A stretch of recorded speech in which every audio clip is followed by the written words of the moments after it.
స్వచ్ఛమైన నాణ్యమైన గౌదర్పార్ పూజా ఉత్పత్తులు www.gaudarpar.com ద్వారా ఆన్లైన్ లో ఆర్డర్ చేయండి. మీ ఇంటిని దేవాలయంగా మార్చుకోండి. నమస్తే రమ్మగారు. నమస్తే జయ. రమ్మగారు, శ్రావణ మాసంలో 4 సోమవారాలు 4 శనివారాలు చాలా ప్రత్యేకంగా మనం పూజా విధానం పాటిస్తూ ఉంటాం కదా. ఏం చేయాలి, ఎలాంటి విధానాలు పాటించాలి రమ్మగారు? దేశమంతా అంటే తెలుగు వాళ్ళంతా చేస్తారో చేయరో తెలియజేయాలి. శ్రావణ శనివారాలు విశేషమని కొందరిళ్లలో చేసుకుంటారు. శ్రావణ సోమవారాలు విశేషమని ఇంకొందరు చేసుకుంటారు. ఇవి కంపల్షన్ కాదు, మంగళవారం శుక్రవారం లాగా కాదు. మీకు అవకాశం ఉంటే చేసుకోవచ్చు. ఇవి పర్వదినాలు, మంచి రోజులు. శ్రావణమే అద్భుతమైన మాసం, అంతే. దేవి దేవతలు ప్రసన్నంగా ఉండే మాసం అని చెప్తారు. శ్రవణ నక్షత్ర సంబంధమైన మాసం. చంద్రుడు పౌర్ణమి నాడు శ్రవణ నక్షత్రంలో ఉంటాడు.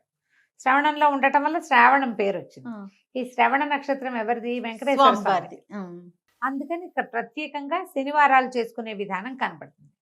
సోమవారాలు మనం ముందు మంగళవారం ఎలాగో గౌరీ పూజ చేస్తాం కాబట్టి సోమవారం నాడు శివ పూజ చేసుకుంటే మంచిది. ముందు సోమవారం గురించి చెప్తాం. కార్తీక సోమవారాలు ఎలా చేస్తామో ఇంచుమించుగా శ్రావణ సోమవారాలు కూడా అంతే విధానం.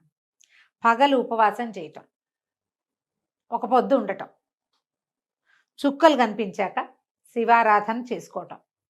ఇంట్లో ఎవరికైనా శివాభిషేకం అలవాటు ఉన్న వాళ్ళు ఇంట్లో అభిషేకం ఉండి పంచాయతనం ఉండి శివలింగాలే ఉండి అభిషేకం చేసుకుంటాం అనేవాళ్ళు ఉంటారు కదా. వాళ్ళ పద్ధతి ప్రకారం చేసుకునే వాళ్ళ కథ వేరు. ప్రత్యేకంగా కొంతమంది అలవాట్లైపోయినా వీళ్ళు పెట్టుకుని చేసుకుంటారు. పొద్దున ఉదయకాలం అభిషేకం మంచిది. పగలు ఉపవాసం చేసుకోవటం, సాయంకాలం చుక్కలు కనపడ్డాక అప్పుడు ప్రదోషకాల అర్చన చాలా విశేషం శివుడికి. ఓకే. ఈ ప్రదోషకాలంలో సాయంకాలం వెళ్ళి శివాలయానికి వెళ్ళి శివుడిని దర్శనం చేసుకుని శివాలయంలో ఒక దీపం వెలిగించి వచ్చి ఇంటికి వచ్చి భోజనం చేయొచ్చు. ఒక పొద్దు నియమం. ఓకే, అంతే. ఇదే పద్ధతి. ఈ శివారాధన ఇంట్లోనే శివారాధన చేసుకుంటాం, ఒక పొద్దు ఉండలేము అలాంటి వాళ్ళు, ప్రెగ్నెంట్ లేడీసు, చంటి పిల్లల తల్లులు, పెద్దవాళ్ళు, డయాబెటీస్ ఉన్నవాళ్ళు, మీరు ఆరాధన అయినా చేసుకోండి. శివారాధనకి ఈ రోజు మంచిది. ఓకే. అభిషేకం చేయించుకోవటం, దేవాలయానికి వెళ్ళి అభిషేకం చేయించుకురావటం, ఒక దేవాలయ దర్శనం చేయటం, ఇంట్లో అభిషేకం అవకాశం ఉంటే చేసుకోవటం, అంత మాత్రం చేసినా చాలు. ఓకే. మీరు బాగా సాంగంగా చేయదలుచుకుంటే నేను చెప్పినట్టుగా పగలు ఉపవాసము, సాయంకాలం భోజనము చేసుకోవచ్చు. ప్రదోషకాల శివార్చన చాలా విశేషమైంది. ఏ శివాలయానికైనా వెళ్ళి అర్చనకు డబ్బులు కట్టి అర్చన చేయించుకోండి. లింగాభిషేకం చేస్తే, అభిషేకం లేదు సాయంకాలం అర్చనే చేస్తారు, దర్శనం చేసి రండి, అదైనా మంచిదే. మీకు అవకాశం ఉన్న వాళ్ళు ఇలా చేసుకోవచ్చు. అక్కడి నుంచి శ్రావణ శనివారం.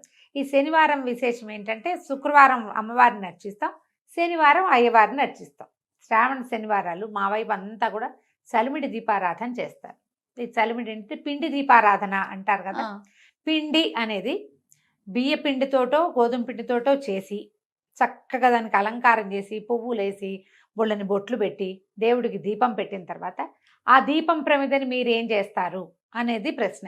మనం ఇంత పసుపులు బొట్లు పెట్టి పువ్వులు పెట్టి అలంకరించింది పుచ్చుకోం కదా, దాన్ని నిర్మాల్యంలోకి పడేస్తారు. నేను ఒక ప్రత్యేక విధానం చెప్తా. నిర్మాల్యంగా పంపించద్దు చలిమిడిని, నిర్మాల్యం కాదు. దేవతారాధనకి దీపారాధనగాను నైవేద్యంగాను ఉపయోగపడే వస్తువుతోటి చేస్తాం మనం ఇది. అదేంటి చేయటం? బెల్లం, బియ్యపిండిలో కుదిరితే కాసిన పాలు చుక్కపోసి అంత నెయ్యి వేసి మీరు దంచితే చక్కగా చలిమిడి తయారవుతుంది. ఇవి మనం పాకం చలిమిడి చేయక్కర్లా, పచ్చి చలిమిడే చేసుకోవాలి. అది గట్టిగా చేసుకోవాలి. పచ్చి చలిమిడి చేసుకుని దాన్ని ఒకవేళ మీరు 5 దీపాలు పెట్టదలుచుకుంటే 5 ప్రమిదలు చేసుకోండి. 5 ప్రమిదలు చేయండి. కాదు ఒకటే ప్రమిద చేస్తానంటే మొత్తం చలిమిడిని ఒక్క ప్రమిదగానే చేసుకోండి. అందులో ఆవు నెయ్యి పోసి చక్కగా శుభ్రంగా చేయండి. ఎలా పడితే అలాగా, ఏ పళ్ళెంలో పడితే ఆ పళ్ళెంలో పెట్టకండి. మీరు దేవతార్చనకి ఉపయోగించే పాత్రలోనే చేసుకోండి. అప్పుడు ఏం చేస్తాము? ఈ ఒక పళ్ళెంలో ఒకటే అయితే ఒక పళ్ళెంలో పెట్టుకోవటం. 5 అనుకోండి, కాస్త పెద్ద పళ్ళెంలో 5ని పేర్చండి. 5 నియమం కాదు, మేమైతే ఒకటే చేస్తాం. ఓకే, మీ ఇష్టం. అది మీకు అలంకారంగా చేసి దేవుడికి చూపించటం కాదు ఇది. ఈ బియ్య పిండి ఏమిటి? బియ్యము ఆహారం మనకి, అవునా? ఆహారంతో పాటుగా మనం ఇంకా ఏం వాడతాం? పాయసంలోకి వాటిలోకి బెల్లం వాడతాం, నెయ్యి, పంచామృతాల్లో ఒకటి. ఈ 3 మహత్తరమైన పదార్థాలని కలిపి మనం చలిమిడి చేస్తున్నాం. దాన్ని బయటికి పంపకూడదు, లోపలికి పంపించాలి. తప్పకుండా అది ప్రసాదంగా స్వీకరించాలి. ఇది నియమం. మనం దీపారాధన చేసేసి దీపం కొండెక్కాక పువ్వులతో పాటు దాన్ని కూడా తప్పు చేయకూడదు ఆ పని. అందుకని పువ్వులు గివ్వులు పెట్టబోకండి. బొట్టులు అలాంటివి కూడా పువ్వులు బొట్లు అలంకరణలు మీరు ఒట్టి బియ్య పిండితో చేసుకుంటాం. అందులో మేము బెల్లం వేయం, నెయ్యి వేయం.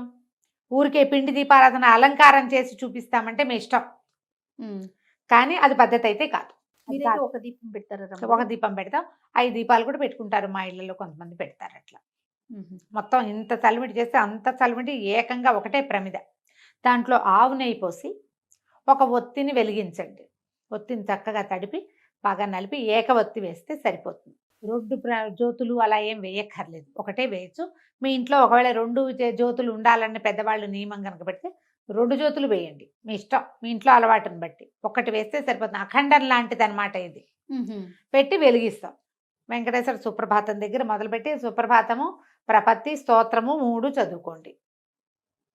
ఈ దీపం మీద మనం ఇంకా పళ్ళు పాయసం ఏమైనా చేస్తే అవి 4 పెట్టి దీపం వెలిగే దాని మీద పడకుండా కొంచెం యువతలుగా నీళ్లు చల్లి దీపాన్ని కూడా నివేదనగా సమర్పించండి. విడిగా ముందు ఒక దీపారాధన చేసుకుంటాం మనం. అవును. ఒక దీపం పెట్టుకున్నాక ఈ క్రియ చేస్తాం. దీపంతో సహా నివేదన చేసి స్వామివారికి చూపించి దీపం కొండెక్కిన తర్వాత అప్పుడు ఆ దీపం పెట్టిన చలిమిడిని నైవేద్యంగా మనం ప్రసాదంగా స్వీకరించాలి. ఒత్తి బాగా కాలుతుంది. ఆ కాలిన మాడిన చోట కొంచెమే మాడుతుంది, ఎక్కువ మాడదు, కొద్దిగా మాడుతుంది. మీరు ఒత్తి జాగ్రత్తగా పెట్టాలి. చక్కగా ఒత్తి తీసేసేయండి. అసలు శ్రావణ మంగళవారం నోలైతే ఒత్తి కూడా మింగేయాలని చెప్తారు, ఒత్తి పారేయకూడదని. అందుకని సన్నటి చక్కగా మంచి పత్తితోటి చేస్తారు వాటికి. శ్రావణ మంగళవారం ఒత్తులు పారేయకూడదు. దీన్ని ఏం చేస్తారు, తులసమ్మలో పెట్టేయండి. మిగిలిన చలిమిడిని అందరికీ ప్రసాదంగా ఇచ్చేసేయండి దీపం పెట్టిన దాన్ని. శ్రావణ శనివారాలు వెంకటేశ్వర స్వామి తర్వాత ఇది నైవేద్యం అయిన తర్వాత మంగళాశాసనం చదువుకుంటాం కదా. అవును. మంగళహారతి ఇచ్చి మంగళాశాసనం మొత్తం చదువుకుని దండం పెట్టుకోండి. శ్రావణ సోమవారాలు, శ్రావణ శనివారాలు కూడా కామ్యాలు అంటే కోరిన కోరికలు తీర్చే రోజులు ఇవి. ధర్మబద్ధమైన ఏ కోరిక మీరు కోరినా ఆ కోరిక తప్పకుండా నెరవేరుతుంది. ఓకే. మన అవకాశాన్ని బట్టి, అవసరాన్ని బట్టి, అలవాటుని బట్టి చేసుకోండి. ఒకవేళ ఇందులో మీరు భయపడడానికి కాంప్లికేటెడ్గా ఏదైనా చేసుకోవడానికి ఏమీ లేదు.